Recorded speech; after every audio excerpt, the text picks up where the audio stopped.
Assalamualaikum warahmatullahi wabarakatuh. Perkenalkan, nama saya Arini Saada dari Offering Day Filsafat Pendidikan Sejarah Angkatan 2021. Baik, pada video kali ini saya akan mengungkapkan sedikit pendapat saya tentang bagaimana potret pendidikan Indonesia seharusnya. Dimulai dari bagaimana pendidikan Indonesia pada masa kini gitu. Menurut saya, kualitas pendidikan terutama Indonesia pada masa kini itu masih kurang bagus, masih tertinggal. Pendapat saya didukung dengan fakta Indonesia berada di peringkat 54 dari 78 negara yang masuk ke dalam pemeringkatan tingkat pendidikan yang dikeluarkan oleh World Population Review pada tahun 2021. Di lingkungan ASEAN sendiri, Indonesia menjadi peringkat 4. Di atasnya ada Singapura yang berada di peringkat 21, Malaysia di peringkat 38, dan Thailand berada di peringkat 46. Menurut saya ada beberapa hal yang cukup menunjukkan jika kualitas pendidikan Indonesia ini masih kurang. Adalah yang pertama, kurikulum Indonesia yang masih bisa dibilang ketinggalan zaman gitu ya. Karena kurikulum di Indonesia dan semua yang diatur di dalamnya ini masih terbatas pada pengetahuan untuk mencapai tujuan di sekolah saja gitu. Kurikulumnya tidak mengatur untuk mempersiapkan siswa yang siap untuk turun ke dunia pekerjaan. Ya mungkin di SMK mungkin memang kurikulumnya sudah disusun dengan sedemikian rupa karena profil lulusannya memang ditujukan untuk turun ke lapangan pekerjaan gitu. Tapi untuk SMA, terutama teman-teman yang tidak ada keinginan untuk melanjutkan ke perguruan tinggi, kemudian lulus SMA ini mau kerja tapi kok lulusan SMA nggak ada skill apa-apa gitu ya, itu menjadi satu permasalahan tersendiri gitu ya.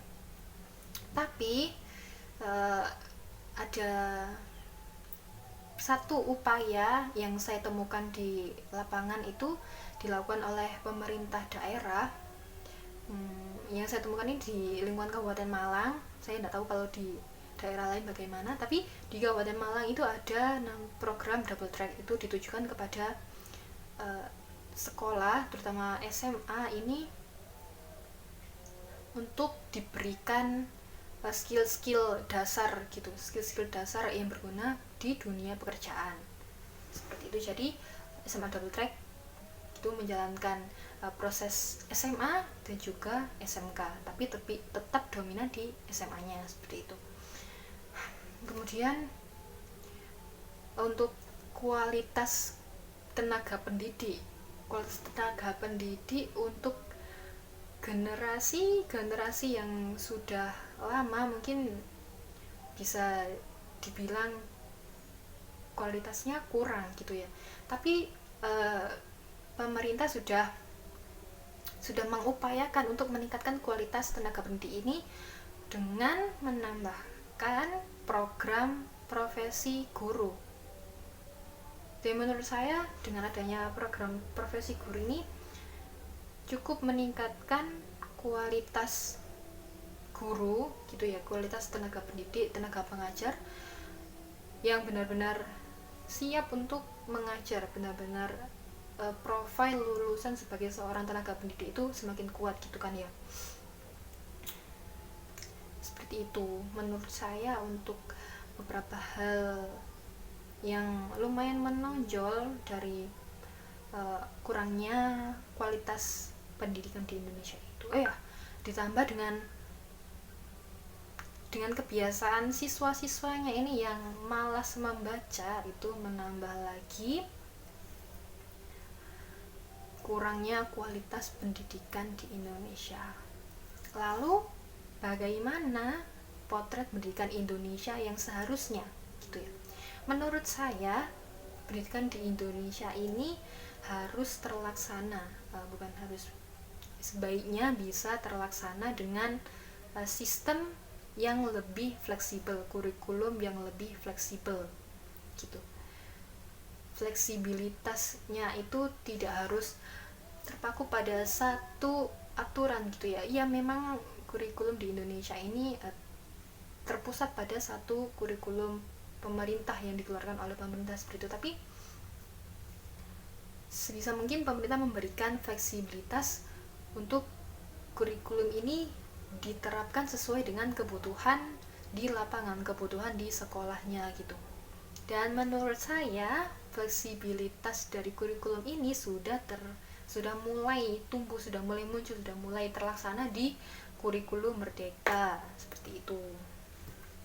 Dimana di SMA saja itu sudah mulai sekat antara IPA, IPS dan bahasa itu sudah mulai kabur ya, mulai transparan gitu. Jadi siswa bisa belajar sesuai dengan apa yang mereka minati, apa yang mereka ingin pelajari seperti itu. Kemudian untuk di perguruan tinggi sudah sangat terlihat, sudah bisa kampus merdeka ya, seperti itu. Menurut saya pendidikan Indonesia seharusnya dengan fleksibilitas kurikulum ini sudah mulai tumbuh ya. Semoga walaupun kurikulum merdeka ini masih terasa kacau gitu ya, karena masih peralihan dari kurikulum 2013 ke kurikulum merdeka, karena masih masa peralihan, jadi mungkin masih memang masih kacau gitu ya.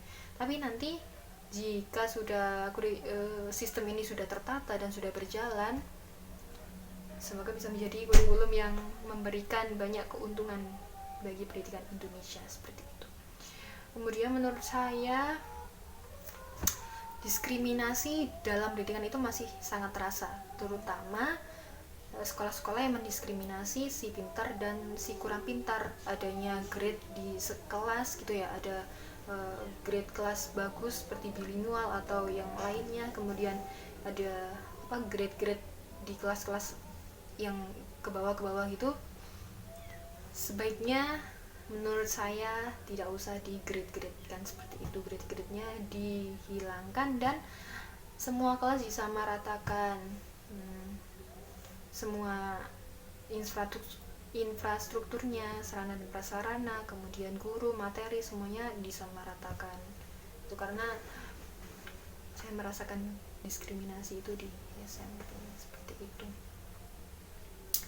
Kemudian satu lagi hal yang seharusnya terlaksana dalam pendidikan Indonesia adalah mempermudah regulasi seperti itu, terutama untuk biaya pendidikan. Menurut saya regulasinya harus diperbaiki lagi, harus nggak yang rumit banget gitu untuk mengurus biaya pendidikan sekolah itu, tidak yang berbelit-belit harus kesana kemari, tapi regulasinya bisa lebih ringkas seperti itu. Menurut saya itu potret pendidikan Indonesia yang seharusnya terlaksana di Indonesia sebagai negara berkembang dalam pendidikan juga gitu. Baik, itu sekian pendapat saya. Jika ada kurang lebihnya saya mohon maaf. Wassalamualaikum warahmatullahi wabarakatuh. Semangat.